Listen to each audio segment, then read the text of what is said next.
Hola a todos, bienvenidos a este nuevo análisis de nuestro material. Hoy vamos a diseccionar algo que usamos absolutamente todos los días, pero que, seamos sinceros, muy pocos dominamos de verdad, nuestra voz. El objetivo de este recorrido es desmitificar toda esa mecánica física que hay detrás de cómo hablamos. Queremos transformar nuestra voz en un instrumento de persuasión perfectamente afinado. Porque, a ver, no se trata solo de abrir la boca y hablar por hablar, sino de entender cómo nuestro propio cuerpo produce ese sonido para que nuestras ideas tengan, literalmente, el impacto que se merecen. Bueno, pues vamos al lío. En este desglose vamos a seguir el fascinante viaje anatómico del sonido. Empezaremos por el motor, que es la respiración diafragmática. De ahí pasaremos a la claridad y el arte de articular. Luego veremos cómo la modulación evita la monotonía. Saltaremos a la proyección para llenar el espacio y terminaremos sudando un poco con una sesión práctica de gimnasia vocal. Punto número 1. El motor. La respiración diafragmática. La base absoluta del poder vocal. Fijaos, cualquier discurso verdaderamente potente no empieza ni en la boca ni en la garganta, empieza mucho más abajo, empieza en los pulmones. Aquí está el tema. La inmensa mayoría arrastramos un hábito malísimo, la respiración clavicular. Ya sabes, esa respiración superficial, un poco de aficionado, donde solo llenamos la parte alta del pecho. ¿Y qué provoca esto? Pues una voz débil y una fatiga tremenda. Por el contrario, la técnica de los expertos es la respiración diafragmática. Al hacer que el aire baje hasta la base misma de los pulmones, empujamos el diafragma hacia abajo y el abdomen se infla. Esto es, literalmente, un escudo protector para las cuerdas vocales. Nos da una resistencia increíble y, lo más importante, le da un poder brutal al final de cada frase. Se acabó eso de que la voz se apague justo en la palabra más importante. Pasamos a la sección 2, claridad, el arte de articular, o como me gusta llamarlo, la cortesía del orador. Subimos un peldaño en nuestra anatomía, dejamos los pulmones y llegamos a la boca, metiéndonos de lleno en la mecánica de la dicción. Llegados a este punto, hay una pregunta que nos tenemos que hacer sí o sí. ¿Por qué hay ideas que son francamente brillantes pero que jamás llegan a escucharse? Y ojo, muchas veces no es porque el argumento sea malo, ¿qué va? Es simplemente porque quien habla se traga sus propias palabras, las murmura o apenas mueve los labios. Es una pena porque todo ese talento se pierde en el aire.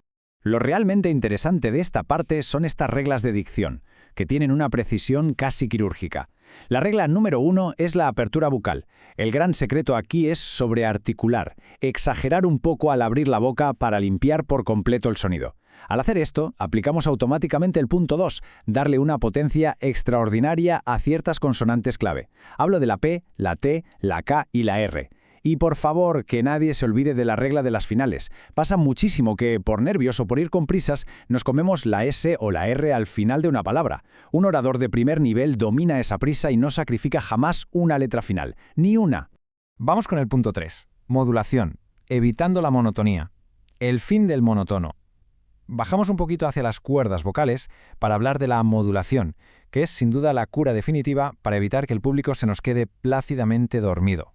El manejo de estas variables vocales es todo un arte. Es jugar con nuestro propio instrumento. Fijaos, si yo empiezo a usar un tono muy grave, inmediatamente proyecto autoridad y mucha solemnidad.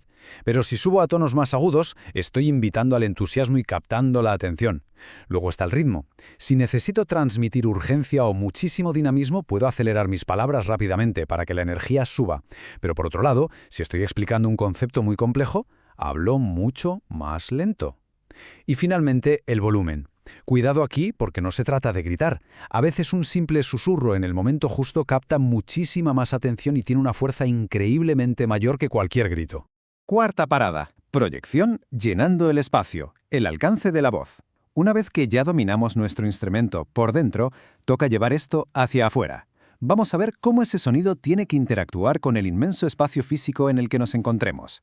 Proyectar la voz no es dejarse la garganta gritando, es dirigir el sonido de forma inteligente hacia un punto lejano. Y las fuentes nos regalan una metáfora fantástica que deberíamos grabarnos a fuego. Hay que imaginar que nuestras palabras son como flechas superveloces que disparamos desde un arco y el objetivo es que golpeen directamente en la pared del fondo de la sala. Piénsalo así, si consigues que la persona que está sentada en la ultimísima fila te escuche sin hacer ningún esfuerzo, te aseguro que los de la primera fila van a estar completamente cautivados por tu energía.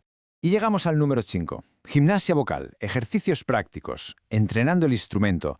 Pasemos a la acción y veamos cómo encaja todo esto para poner en forma nuestra voz con algunas rutinas de gimnasio. Nuestro primer gran reto es el entrenamiento del diafragma. también conocido como el ejercicio de la vela. Es tan metódico y sencillo como suena. Enciendes una vela a unos 15 centímetros de tu cara y empiezas a soplar. Pero ojo, aquí está el truco. Hay que soplar de una manera muy constante, pero súper suave. La idea es inclinar la llama al máximo, pero sin que llegue a apagarse en ningún momento. Si practicamos esto, aprenderemos a dosificar milimétricamente la salida del aire. De esta forma, no malgastaremos toda nuestra reserva de oxígeno en las 3 primeras palabras de una frase crucial.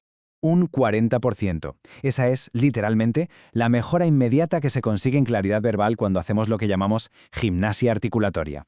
El ejercicio es una pasada. Coges un trabalenguas o un texto muy complicado y lo lees 3 veces. La primera vez haciendo unas muecas faciales enormes, exageradísimas. La segunda vez lo lees con los dientes totalmente cerrados, obligando a tu lengua a pelear contra ese obstáculo. Y la tercera vez lo lees normal. El resultado de liberar toda esa tensión te da, al instante, un 40% más de claridad y soltura fonética. Es magia pura. Claro que para redondear esa claridad nos hace falta flexibilidad y resonancia. Para esto hay 2 rutinas espectaculares. La primera es la lectura de intenciones. Coges una frase cualquiera, por ejemplo, el conocimiento es poder, y juegas a repetirla asumiendo distintos roles. La dices como si fuera un secreto, luego con muchísima furia, luego con dudas, o como si le contaras un cuento a un niño. Es alucinante cómo esto despierta tu agilidad vocal. Y luego tenemos el famosísimo ejercicio de la M. Con la boca cerrada haces un constante y sientes cómo vibra todo. Ese zumbido despierta los resonadores que tenemos en los huesos de la cara y crea una voz mucho más profunda y rica, librándonos por fin de esa típica y molesta tensión en la garganta. Entonces, el punto crucial aquí es un consejo de oro que rescatamos directamente de nuestro material. Antes de subir a un escenario y poner a trabajar este delicado instrumento biológico, hay que huir de las bebidas heladas y de los lácteos como de la peste. ¿Por qué? Porque generan una mucosidad que ensucia y apaga muchísimo el sonido. Un orador experto siempre se prepara bebiendo agua a temperatura ambiente y haciendo un buen calentamiento vocal de, como mínimo, 5 minutitos. Y con esto llegamos al final, dejándonos una reflexión fantástica sobre la mesa. Tu voz es el vehículo de tu pensamiento. ¿Está tu instrumento afinado para que el mundo te escuche?